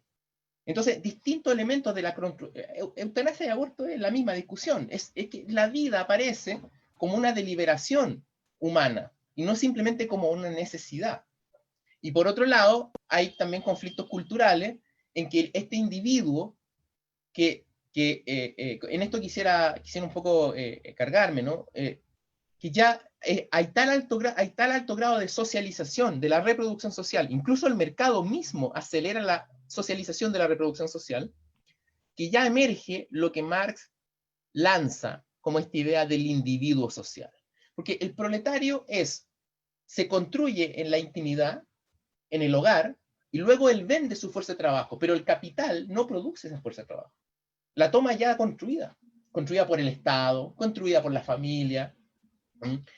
En la medida de que el capital ahora va produciendo los servicios y va desarmando la estructura de los hogares, y los hogares son cada vez más dispersos, y el individuo aparece muy solo, extremadamente individuado. A mayor socialización también hay mayor individuación, o sea, un individuo que aparece singular en todo momento, en su construcción y en su realización, aparece esta idea del individuo social. Y yo diría que al individuo social va a caer como horizonte este proceso de proletarización. ¿Qué quiero decir con esto? Que las contradicciones actuales del capitalismo van produciendo un individuo cada vez más socializado y que va conteniendo todas estas demandas. O sea, va siendo atento de este metabolismo social y va siendo sensible al problema de la necesidad de una relación de metabolismo consciente. O sea, se hace consciente este problema. Lo va tematizando. Va tematizando el tremendo, es lo que yo le llamo el extractivismo de humanidad. O sea, ya la vida le aparece como una necesidad de un rendimiento extremo. Ya las viejas formas de división sexual del trabajo no son legítimas. Incluso la identidad genérica ya no es la misma de antes. Un individuo que quiere decidir si es hombre o mujer. Cuestión que ya para la generación de nosotros eres medio... son formas de libertad que nosotros, digamos que la humanidad no se había planteado. Entonces, yo creo que el desarrollo de este individuo social, que es distinto del proletariado clásico, aquel que era movilizado en condición de masa, ¿no? Es un individuo que ya no se va a movilizar necesariamente en condición de masa porque es altamente singularizado, precisamente porque es más social. Y yo creo que el estallido social chileno, que tiene por supuesto mucho de cosas de locales, tiene algunos elementos de esta universalidad. Perfecto. Víctor, ahí vamos a pasar del tema de la naturaleza al tema más estrictamente político. Ana, hay dos preguntas que apelan a cuál era si es que había, una visión de Marx, una visión de la sociedad postcapitalista. Más allá de la crítica de Marx al capitalismo, si Marx esgrimió alguna brújula respecto a cuáles iban a ser las características de una sociedad postcapitalista. Esa sería una pregunta respecto al futuro que veía Marx. El segundo, justamente muy vinculado a eso, es ¿por qué tú crees que las ideas de Marx fueron utilizadas para justificar los totalitarismos, ¿no? Y la violación a los derechos humanos de los llamados socialismos reales, ¿no? Por cierta literatura. Y la última... ¿Ya? Dale. Sí, no. Y tercera, que un poco más analítica, pero que en los debates, particularmente más heterodoxos, siempre se ha dado, ¿es la crítica al capitalismo o al liberalismo? O mejor dicho, los problemas que tú has descrito son más bien típicos del capitalismo neoliberal, esta variedad de capitalismo, o son endógenos al movimiento del capital, ¿no? Esa literatura, si es el capitalismo en cuanto tal, o esta variedad específica de capitalismo desarraigado, como diría Polanyi, al cual se le ha tradicionalmente denominado como neoliberalismo. Perfecto. A ver, mira, yo tengo la impresión de que hay poco en Marx que nos lleve a los socialismos reales. Y tengo la impresión de que para construir los socialismos reales, de las primeras cosas que tuvieron que hacer fue romper con Marx. Y esto se vincula con que por qué Marx no establece cómo imagina la sociedad postcapitalista. Porque Marx entiende que la superación del capitalismo tiene que ver no con la glorificación de la sociedad del trabajo, no con la glorificación del obrerismo, ¿no? Tiene que ver con el fin del trabajo necesario, ¿no? Por lo tanto, en este sentido, Marx, si tiene algún eco, algún etos por ahí, es un etos medio libertario, en el sentido de que, bueno, una vez que tú, como sociedad, eliminas el trabajo necesario, o sea, superas la necesidad de tener que trabajar y por lo tanto la vida aparece como tiempo libre y con enormes fuerzas productivas para realizar lo que tú quieras hacer y colectivamente queramos hacer con el tiempo libre, corresponde a la sociedad decidir lo que va a hacer. No va a seguir un plan establecido. Lo que pasa es que hay una confusión que luego, yo diría fundamentalmente con el leninismo, ¿no? Un día podemos hablar más de Lenin, ¿no? Pero con el leninismo, que es una obra que hay que tratar con mucho cuidado, ¿no? Pero con el leninismo, lo que ocurre es que esta contradicción social que yo te decía, que era social, quiero decir particular, ¿no? Entre proletariado industrial y burguesía, esta idea de contradicción social, luego se intenta resolver dentro de la forma valor. Esto es, y esto yo creo que es lo que está discutiendo Marx en Crítica al programa de Gotha, ¿no? Aparece la idea de que la revolución es simplemente un igualitarismo dentro de la dinámica del valor. Y por lo tanto, la política ya no es la expansión de lo desconocido y de la incertidumbre y la deliberación sobre la incertidumbre, sino que la política es el control estatal de la aplicación de recetas igualitaristas. Le hace la política revolucionaria es el acceso al Estado para imponer determinado igualitarismo. Entonces ahí ya la política no es una política de lo desconocido, sino es una política del control. Y en esto hay que ser claro. Por ejemplo, Gramsci, un autor que a mí me gusta mucho, pero hay que reconocer que, por ejemplo, cuando Gramsci piensa sobre educación, y esto lo dice Gramsci, hay que hacerse cargo también.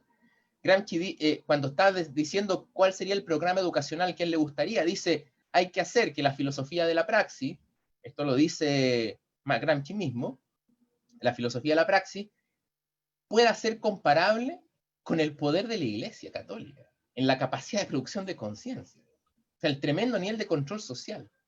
Yo creo que Marx está fuera de esa idea de control social. Esto es complejo, no es que Gramsci sea una persona que esté pensando solo en el control. Lo que estoy diciendo es que en algún momento la política se dejó de entender como la expansión de la libertad, es decir, desapareció esta idea y se metió la interpretación, que yo creo que se va a quedar clara en el marxismo-leninismo, que es un tema que no tiene nada que ver con Marx, que es el control del Estado para decretar sociedad igualitaria, y ahí la libertad es un costo a pagar. Carlos Ruiz ha reflexionado sobre esto, tiene algunos artículos, ahí yo he ido poniendo en la presentación alguna bibliografía sobre el problema de la libertad. Entonces, ¿cómo imaginamos el problema de la sociedad postcapitalista? Yo diría que es una sociedad con una tremenda con un tremendo espacio para la política. Y ahí quiero ir, yo creo que si uno sigue a Marx en esto, la política como esfera de incertidumbre es el némesis del valor, como dinámica. ¿A qué voy? Que el valor lo que hace precisamente es articular particularidad con totalidad. Entonces las distintas experiencias humanas aparecen en la totalidad alienada como una cantidad de trabajo abstracto que luego vuelve a aparecer oculta como una propiedad de las mercancías, es decir, como una cosa. Y vivimos presas de las cosas. Son las cosas las que nos poseen a nosotros y no nosotros las que usamos las cosas. Quienes usamos las cosas. Si uno ve a Weber, cuando Weber tiene que definir al político, la ética del político, Weber dice el problema es el mismo, es el problema de la particularidad y la totalidad, que son dos imperativos éticos del político, que es la convicción y la responsabilidad. A veces no leemos con suficiente profundidad lo que nos quiere decir Weber acá. Entonces, mi opinión, mi lectura, menos en esto, es que la política precisamente permite mediar particularidad y totalidad como un ejercicio consciente. Entonces, el individuo social que dije antes, hay que entenderlo como una especie de proto-hombre político universal, o mujer política universal, como estaba pensando Aristóteles. Pero ya, entonces, la política ya no es la suplantación de una fuerza social en condición de masa, para tú luego tomar el Estado y decretar una nueva sociedad desde arriba, ¿no? Igualitarista. La política aparece como la socialización, o sea, el príncipe Maquiavelo se va a resolver porque todos vamos a ser príncipes, de algún modo, ¿no? Entonces, en la medida de que todos los individuos sociales, ¿a qué se refiere más con el individuo social? Es el individuo social en cuya producción ya está toda la sociedad. O sea, es un individuo producido en el seno de la sociedad, no en la particularidad. Cero provincianismo en este caso. Por eso yo insisto, hay ciertos rasgos del estallido chileno, estos son procesos de muy largo plazo, por supuesto, pero ya. El propio individuo social, en la medida que se incrementa la posibilidad de la política de articular totalidad y particularidad, aparece como ontológicamente más cercano a eso, precisamente por su alto grado de socialización. Entonces, puede entender y racionalizar que se es parte de una totalidad. Yo creo que ese es el punto. Entonces, lo que antes el valor hace de manera a espaldas del sujeto, como articulación de las particularidades, en la política puede aparecer como un orden deliberativo, racional y consciente. Voy a poner un ejemplo. ¿Cómo queremos que... hay una escena de una película española, ¿no? Muy buena sobre la guerra civil, nunca me acuerdo el título, pero que esta idea de los anarquistas, yo creo que los anarquistas reflexionan mucho sobre la política como esfera de la sociedad, ¿no? Como amplia esfera de la sociedad. Tienen que deliberar todo. Entonces, llegó un momento en que el pueblo tenía que tener un payaso.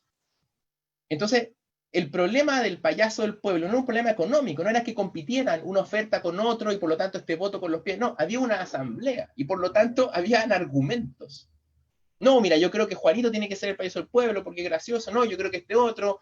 Y había una deliberación. Entonces, la vida, yo creo que para Marx, la vida va a aparecer como una creciente deliberación sobre lo que se hace. Y por lo tanto, la libertad como una libertad material. Ahora, en Marx, no, yo diría en Marx ni en nadie, hay recetas sobre el contenido de esa libertad. Eso es lo que a mí me gusta decir sobre el tema de la educación. Nosotros no vamos a encontrar en Marx una receta para qué hacer en la educación. Vamos a tener que inventarla nosotros. Es un ejercicio deliberativo, no establecido a priori. ¿Cuál es la tarea? Ahí por ahí Engels lo dice en algún escrito que cuando superemos el capitalismo, vamos a poder preocuparnos de problemas como qué vamos a hacer cuando se apague el sol, ¿no? Pero, ¿a qué se va a dedicar la humanidad? ¿Qué queremos ser nosotros como personas? Es una tarea deliberativa. Entonces, yo creo que hay un eco a los dilemas de los dioses, ¿no? O sea, a ver, cuando se habla de esta idea del paraíso en la tierra, imaginamos el paraíso en la tierra como un reino de la igualdad. Pero Marx no está pensando solo en el problema de la igualdad en el sentido de la abundancia, ¿no? Marx está pensando siempre en una sociedad de la abundancia cuando piensa en la sociedad postcapitalista, ¿no? Esto lo recoge Trotsky, lo recogen otros. El problema aparece como un problema político, de qué vamos a hacer. Y de algún modo Foucault, en sus últimos textos, también está por acá en el sentido de decir, el problema no es preguntarnos lo que somos, el problema es qué queremos ser. Entonces, yo diría, no puede haber en Marx respuesta a la pregunta cómo es la sociedad postcapitalista. Eso supone una deliberación de la sociedad, eso es lo que todos nosotros queramos, digamos. El problema de Marx es cómo qué procesos reales de la sociedad permiten emanciparnos y por lo tanto llegar a esa condición, ir construyendo esa condición. Y no, diría yo, digamos, no una receta igualitarista. Marx está muy lejos de esta idea de San Simón de vestir a todos iguales y darle a todo exactamente lo mismo y todos ordenaditos. Yo digo, Marx era como un viejo anárquico, hacía lo que, o sea, no tenía esa idea, digamos, de una sociedad postcapitalista. Y lo último que me preguntaste, disculpa si me extendí mucho, yo creo que el capitalismo neoliberal, la etapa neoliberal del capitalismo como lo planteé, lo que hace es que extiende la lógica del valor a otros planos y por lo tanto es un capitalismo mucho más desarrollado. Por ahí invertiría el término. Quizás, de hecho, cuando Leonidas Monte habló de Adam Smith, el propio Smith piensa el capitalismo y la economía como una esfera de la sociedad incrustada en otra, que son la moralidad. O sea, Smith está pensando en un capitalismo que cumple con ciertas constricciones morales. Y por lo tanto, el capitalismo es una parte de la sociedad, no es toda la sociedad. Es al revés, este capitalismo, en mi opinión, el capitalismo más desarrollado en el sentido de que aparece con una mayor extensión en las relaciones sociales. Entonces, yo no diría que el neoliberalismo es una especie como de distopía y que estábamos... Porque también hay una especie como de nostalgia capitalista de la sociedad industrial. Esto uno lo puede ver en las películas de Scorsese, ¿no? Que siempre se tratan de lo mismo, de que el capitalismo financiero es malo y que el capitalismo industrial era bueno, ¿no? Entonces tendemos a ver el neoliberalismo como una distopía, algo que no debe ocurrir. Yo creo que la potencia de la sociedad que vivimos hoy día, de sus formas, de la extrema penetración de la relación mercantil en todas las relaciones sociales, es precisamente el capitalismo. Este es el capitalismo. Y otros son desarrollos mucho más parciales de la mercantilización de las relaciones sociales. Perfecto, Víctor. Vale, unas últimas dos consultas y ya nos vamos ahora al tema más tecnológico que tocaste en la última parte de tu presentación. Y hay una que dice, si no dirías que con las tecnologías de la información, con el Big Data, los algoritmos, el Deep Learning, etcétera, no se abre la posibilidad de que las propias máquinas produzcan valor, ¿eh? Más allá de la convencional idea de la fuerza de trabajo como la productora del valor, algo señalaste con el tema del General Intellect, pero quizá un poco profundizar en esa línea. Y la segunda es un argumento que aparece bastante. Claro, si estas tecnologías que comienzan a emerger hoy día comienzan a reemplazar la fuerza de trabajo, ¿cierto? Y generar este desempleo tecnológico que se ha escrito tanto, ¿dónde está la demanda? ¿Dónde se va a construir la demanda para este tipo de nueva producción? ¿Y acaso no cobra validez la idea que se ha discutido tanto respecto a la renta básica universal? Ya mira, la primera inquietud es que yo creo que es importante entender que la dinámica del valor es una dinámica del trabajo, ¿no? Eso es muy importante porque como unidad de comparación, como comparación y como fuente. Y no hay que confundir valor con riqueza.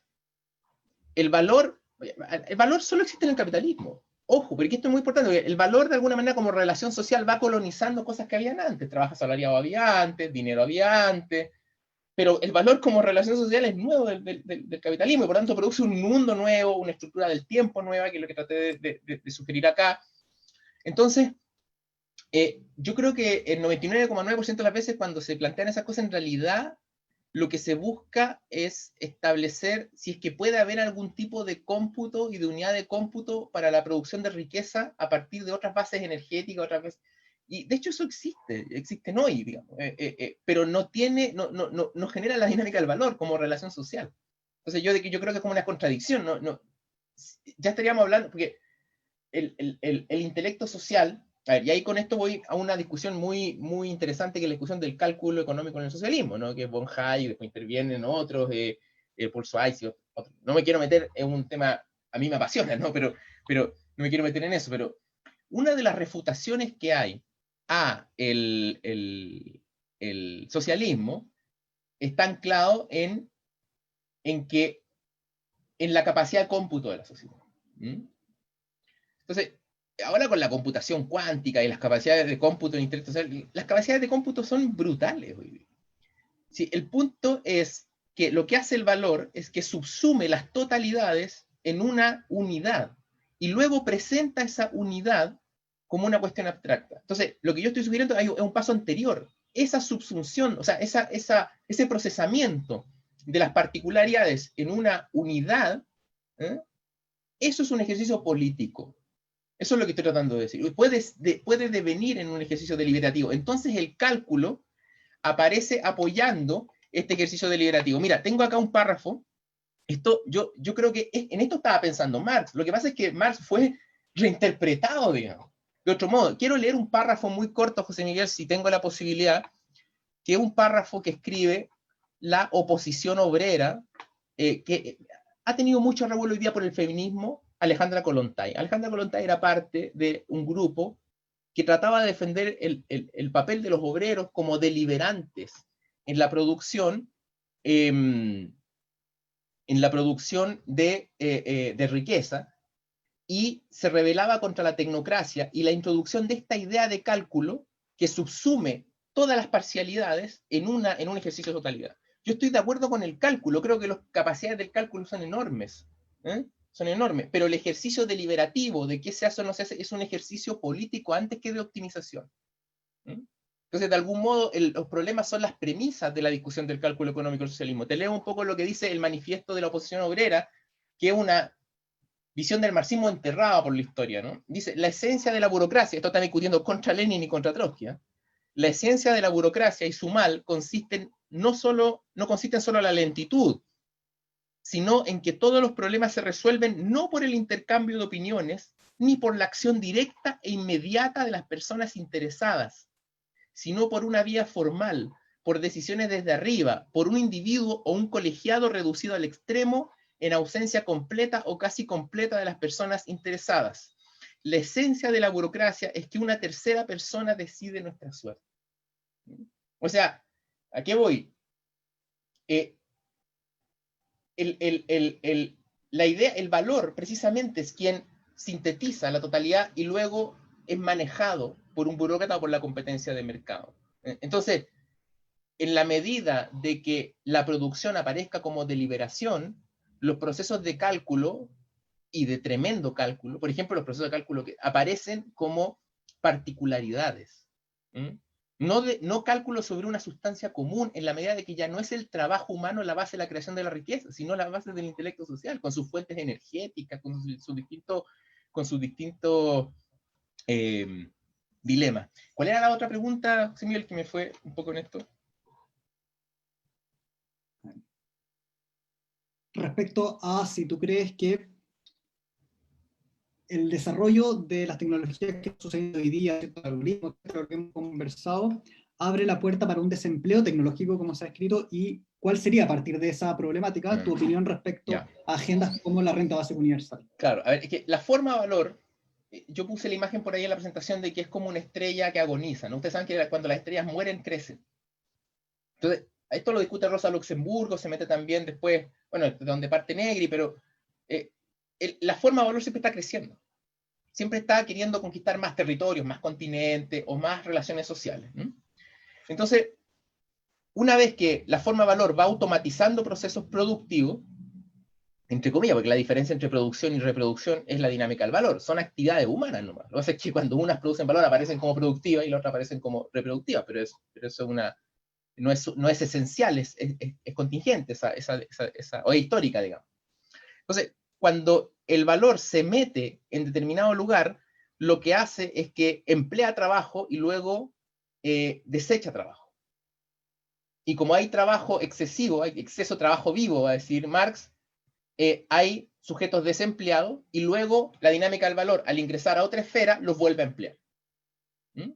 Y lo emplea en otras condiciones. O sea, al mismo tiempo que el capitalismo termina con los empleos industriales, produce Uber. Entonces, yo digo, esa es una dinámica casi infinita, en el sentido de que la forma de valor puede introducirse en cualquier... ¿Con qué limita la forma de valor? Con los derechos políticos. Si el valor limita con la política. Porque yo no puedo ponerme a vender personas, porque el derecho político. Entonces, el valor siempre limita, o sea, el némesis del valor es la política. Y esto yo creo que es lo que está detrás de Marx. Entonces, yo diría, claro, puede ocurrir que en esta determinada ola de innovación tecnológica, o vayan ocurriendo una y otra vez, obsolescencias laborales, nuevas tecnologías que generan nuevas formas de trabajo asalariado, en un ir y venir. Porque es por eso con la contradicción entre fuerzas productivas y relaciones sociales de producción, y por relaciones sociales de producción digo la dinámica del valor, con sus distintos elementos. Su superación es posible, pero no es necesaria. Ahora, ¿en qué va a terminar la dinámica del valor? Bueno, puede terminar en un Chernobyl a escala planetaria, sin duda, ¿no? Que es un poco lo que está tratando de decir la ecología. O sea, puede terminar en el cambio climático y hasta ahí llegó la humanidad. Puede terminar en el problema de los 80, que producto de la pelea imperialista por los recursos naturales, entre comillas, pelea imperialista hoy día entre China y Estados Unidos por los recursos naturales, es decir, nuestra información, nuestras vidas, el extractivismo de humanidad. Ahora hay una pelea imperialista por esos recursos naturales, ¿no? Por la información, y eso es lo que está chocando hoy día, uno de los elementos que está chocando. Puede terminar en una conflagración armada. O sea, hay muchos finales posibles de esta película, digamos. Entonces, yo diría que a lo que alertan ese tipo de reflexiones, ¿no? Es que, y en esto creo que hay una especie de como si uno puede, Marx durante un tiempo, sobre todo después de 1848, Marx se encierra a esperar la próxima crisis porque pensaba que ahora sí venía la gran crisis, y Marx tiene que ir viendo que no, nunca llega la gran crisis revolucionaria. Yo tengo la intuición de que la superación del capitalismo no es un momento revolucionario, sino que es un proceso análogo a pasar de ser nómada a ser sedentario. Porque de algún modo, cuando tú pasas de ser nómada a ser sedentario, cambia tu metabolismo con la naturaleza. Eso es lo que está tratando de decir Marx. Ahora, imagínate, a eso es lo que voy con expandir la política, es decir, expandir la esfera de lo que supone las prácticas deliberativas y conscientes. Imagínate que si estamos pensando eso, el ejercicio político, es decir, proyectar las contradicciones sociales del individuo social contemporáneo a esa contradicción política, es un ejercicio tremendamente complejo, mucho más que la realpolitik de la toma del poder. Entonces supone un ejercicio de conciencia mucho más grande. Yo creo que Antonio Negri está tratando de elaborar algunas cosas así. Yo no estoy de acuerdo con lo que él plantea en todo, digamos. Pero está suponiendo que hay un horizonte de superación del capitalismo mucho más largo, mucho más grande, mucho más epocal. Y por lo tanto no hay una gran crisis que ahora cuando quede cesante la gente de Uber porque se invente otra tecnología, ahora sí que sí va a ser el gran momento del asalto al Palacio de Invierno. Es un proceso de transformación ontológica de la especie humana. Mucho más complejo. Entonces, imagínate pensar, por eso yo digo que esto tiene ecos de los dilemas de los dioses, ¿no? Porque esto supone pensar, por ejemplo, en temporalidades mucho más largas. Supone pensar en que supone pensar el desarrollo de la vida como deliberación y no simplemente como necesidad. Yo creo que Marx, si es culpable en algo, digamos, que a veces carga las tintas al tema de la necesidad, va relativizando eso con el paso del tiempo, por supuesto, ¿no? Yo creo que no hay un Marx joven ni un Marx maduro, yo creo que hay un Marx, pero sin duda uno nota eso digamos, aprendizaje, ¿no? Yo creo que hay una situación de tremenda complejidad en cómo imaginar una sociedad postcapitalista, al grado que Postone dice, tampoco es la realización de las promesas liberales. Es otro mundo, ¿no? Que no lo conocemos, que es tan distinto para nosotros como lo era. Pero el problema es que salir de la dinámica del valor uno la tiene muy, muy interiorizada. De alguna manera, la dinámica del valor es como el agua de los peces. El pez no puede ver el agua porque vive en el agua. Nosotros vivimos en el valor. Entonces, imaginar cómo es escapar, cómo es salir de esa dinámica es complejo, y yo creo que no va a ser por una crisis puntual. La película tiene varios finales posibles.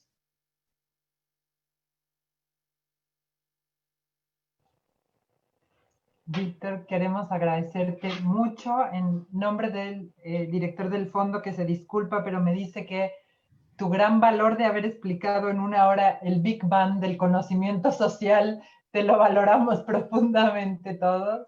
Creo que ha sido súper claro para lo complejo que es lo que te tocó explicar, así que te agradecemos mucho, le agradecemos mucho a todos y todas su presencia, no solamente aquí, sino también en Facebook. Sentimos mucho, y yo creo que José Miguel lo siente más porque va sufriendo, viendo todas las preguntas para ver cómo las agrupa y puede puede lograrlo mejor. Y te agradecemos mucho, Víctor, nuevamente. Esperamos que nos sigas acompañando en el resto de nuestro ciclo, al igual que a todos los asistentes. Los esperamos la próxima vez con el autor de La ética protestante y el espíritu del capitalismo, con Max Weber, que será presentado por Octavio Avendaño, profesor de la Universidad de Chile. Víctor, tienes también una serie de felicitaciones en el chat. Además, si es posible que compartamos tu PPT, porque está lleno de excelentes recomendaciones que nos han pedido todos los presentes. Así que reiterarte en mi nombre, en nombre del director del fondo, bueno, y sin duda agradecerle a José Miguel Ahumada, el coordinador y el ideario de todo este ciclo que ha tenido un éxito muy agradable, tanto para la universidad como para el fondo. Así que, con balada triste de trompeta, así se llama, ¿no, Víctor? La película. Te agradecemos mucho y nos despedimos de todos ustedes hasta el próximo lunes a la misma hora con el mismo link. Muchas gracias a ustedes y por supuesto voy a compartir la presentación. Gracias, José Miguel, como ideólogo de este ciclo. El gracias. Ideólogo. Por no decir nada más, Víctor. Ya, muchas gracias. Hasta luego. ¿Qué pasar? Hasta luego.